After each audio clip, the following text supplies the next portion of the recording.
সকালবেলা ঘুম থেকে উঠে চোখ ডলতে ডলতে বাথরুমে ঢোকা, তারপরে রেডি হয়ে দুমুঠো মুখে দিয়ে কাজের উদ্দেশ্যে বেরিয়ে পড়া, জ্যাম ঠেলতে ঠেলতে অফিসে যাওয়া, সারাদিন অফিসে কাজ করা, সন্ধ্যাবেলা বাড়ি ফেরা, তারপরে খেয়ে দিয়ে ঘুম, কখনো নির্ঘুম রাত। এই যে চক্র, এই চক্রে মোটামুটি আমরা আবদ্ধ। মাস শেষে বেতন পাওয়া, বাড়ি ভাড়া, বিলস, এডুকেশনের খরচ এগুলো দিয়ে দেয়া, তারপরে মাসের শেষের যে টাকা টানাটানি, কোনোভাবে মাসটা ম্যানেজ করা, পরবর্তী মাসে আবার একই সিনারিও। এই যে আমরা একটা চক্রের মধ্যে আটকে গেছি, শুধুমাত্র বেসিক নিডটা কোনোভাবে ফুলফিল করছি। আমরা খাচ্ছি, ঘুমোচ্ছি, দায় দেনা মেটাচ্ছি, অন্যের আবদার মেটাচ্ছি, পরিশ্রম করছি, টায়ার্ড হচ্ছি, একই কাজ করছি। মনে হচ্ছে আমরা শুধু কোনো রকমে খাবার দাবার, বাসস্থানের ঝামেলা এগুলো মেটানোর জন্যই পৃথিবীতে এসেছি, আর কোনো কাজ নেই। একঘেয়ে, বড়ই একঘেয়ে আমাদের জীবন। শহরের জীবন তো আরও একঘেয়ে। কিন্তু আলটিমেটলি কখনো কি এই ভাবনা আপনার মাথার মধ্যে এসছে যে আমরা কি শুধু ভাত কাপড়ের জন্য জন্মেছি কিনা? শুধুমাত্র খেয়ে পড়ে বাঁচা, এটা কিন্তু পশুরাও বাঁচে, তাদের পড়া লাগে না, খেতে হয়। ক্ষুধা লাগলে খাবারের সন্ধানে দৌড়ায়। কিন্তু আমরা যারা মানুষ, তাদের আর কি কোনো কাজ আছে? নাকি এখানেই তার জীবনের পরিসমাপ্তি? অন ফাইন মর্নিং বা on fine day or evening পরে ডাক চলে আসবে, আমরা চলে যাব। একটু চিন্তা করুন তো, ছোটবেলা থেকে সমাজ আমাদের কি শিখিয়েছে? যে খুব ভালো করে পড়াশোনা করো, ভালো একটা চাকরি পাবে। ভালো চাকরি মানে ভালো বেতন, ভালো বেতন মানে সংসার চলবে। কিন্তু কেউ বলে না যে তোমার স্বপ্ন কি, তোমার অস্তিত্ব এই পৃথিবীতে কেন, তোমার আছে নাকি কোনো স্পেসিফিক পারপাস? আমার মনে হয়েছে জীবনের বড় একটা অংশ হওয়া উচিত নিজেকে আবিষ্কার করতে শেখা, সেই নেশায় বুঁদ হয়ে থাকা, নিজেকে খোঁজার চেষ্টা, নিজের প্যাশন খোঁজার চেষ্টা, নিজের স্বপ্ন খুঁজে বের করা, অন্য মানুষের জন্য কিছু করা, অন্য প্রাণীর জন্য কিছু করা, এই প্ল্যানেটের জন্য কিছু করা, এমন কিছু করা যার মরার পরেও আমাদেরকে জীবন্ত রাখে। গ্যালাপের একটা গবেষণা আছে, সেখানে তারা বলছে যে 85%-এরও বেশি মানুষজন তারা যে চাকরি করে সেই চাকরি তারা ভালোবাসে না, শুধুমাত্র প্রয়োজনের তাগিদে দায়িত্ববোধ থেকে কাজগুলো করে।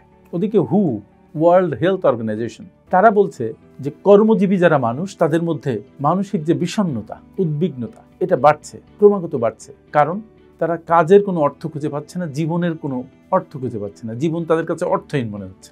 তারা এই যে ভাত কাপড়ের এই যে চক্র, এই চক্রের মধ্যে এমনভাবে আটকে গেছে যে তারা যে হৃদয়ের ক্ষুধা, আত্মার যে ক্ষুধা, এই ক্ষুধাই টের পায় না। তাহলে এখন প্রশ্ন আসে, তাহলে জীবনের মানেটা কি মূলত? আসলে একটু চিন্তা করে দেখেন যে জীবনের মানে শুধু খাওয়া পড়া নয়। জীবনের মানে নতুন কিছু শেখা, নতুন কিছু জানা, অন্যের জীবনে আলো জ্বালানো, ভ্যালু অ্যাড করা, অন্যকে কিছু দেয়া, নিজের ভিতরের নিজেকে খুঁজে বের করা, নিজের ভিতরে আলো প্রজ্বলিত করা, যে আলো দিয়ে অন্যকে আলোকিত করা যায়, এমন কিছু তৈরি করা যে আমরা যেন মৃত্যুর পরেও বেঁচে থাকি। সবাই যেন বলে যে অমুক একজন এসেছিল পৃথিবীতে ভ্রমণ করতে, সে এইগুলা রেখে গেছে, যেটা যুগের পর যুগ মানুষকে আলোকিত করে যাচ্ছে, মানুষের উপকার করে যাচ্ছে। দেখেন, পাবলো পিকাসো, তার একটা বিখ্যাত উক্তি আছে, the meaning of life is to find your gift and the purpose of life is to give it away. যে গিফট তোমাকে দেয়া হয়েছে স্রষ্টার পক্ষ থেকে, সেটাকে খুঁজে বের করা এবং খুঁজে বের করে সেটাকে পৃথিবীকে দেয়া, অন্যের জীবনে আলো জ্বালানো, অন্যের মাঝে সেটা বিতরণ করা। আলটিমেটলি কিছু কিছু কাজ আছে যে কাজ করতে যেয়ে তুমি সময়কে ভুলে যাও। তুমি কাজে এতটাই মগ্ন থাকো যে তোমার মধ্যে কোনো অসুখ ভিড় করতে পারে না, কোনো দুশ্চিন্তা ভিড় করতে পারে না, কোনো ভালোবাসাহীনতা তোমাকে আক্রান্ত করতে পারে না। এই যে কাজ, এই কাজই তোমার গিফট, যে কাজের প্রতি তোমার দুর্দান্ত প্যাশন আছে। আর তুমি যে চিন্তার কারণে, যে স্বপ্নের কারণে ঘুমোতে পারো না, সেটাই আসলে তোমার কলিং। তাই অবশেষে বলি যে বন্ধু, জীবন কিন্তু শুধু টাকার হিসাব নয়, শুধু খেয়ে পড়ে বাঁচার তাগিদ নয়, এটা তার চেয়ে অনেক বড় কিছু। তোমার একটা আলাদা পরিচয় আছে, তোমার ভেতরের মানুষ তোমাকে কিছু বলতে চায়, তুমি তার কথা শুনো, কান পেতে তার কথা শুনো, সেটাই আসল তোমার কাজ। শুধু দায়িত্ব পালনের জন্য যে কাজ তুমি করো, সেটা হয়তো তোমার সার্ভাইভালে হেল্প করে, কিন্তু সেটাই তোমার একমাত্র কাজ নয়। তুমি তোমার হৃদয়কে জিজ্ঞাসা করো, তুমি তোমার নিজেকে জিজ্ঞাসা করো যে কেন তুমি এখানে এসেছো, কি তোমার আসল কাজ, কোন কাজে তুমি সবচাইতে বেশি দক্ষ, কোন কাজে তুমি তোমার প্রাণকে মিশিয়ে দিতে পারো। আরেকটি প্রশ্ন তুমি তোমাকে করো যে তুমি যখন থাকবে না পৃথিবীতে, তখন মানুষজন তোমাকে কেন খুঁজবে, তোমার কোন কাজকে মিস করবে?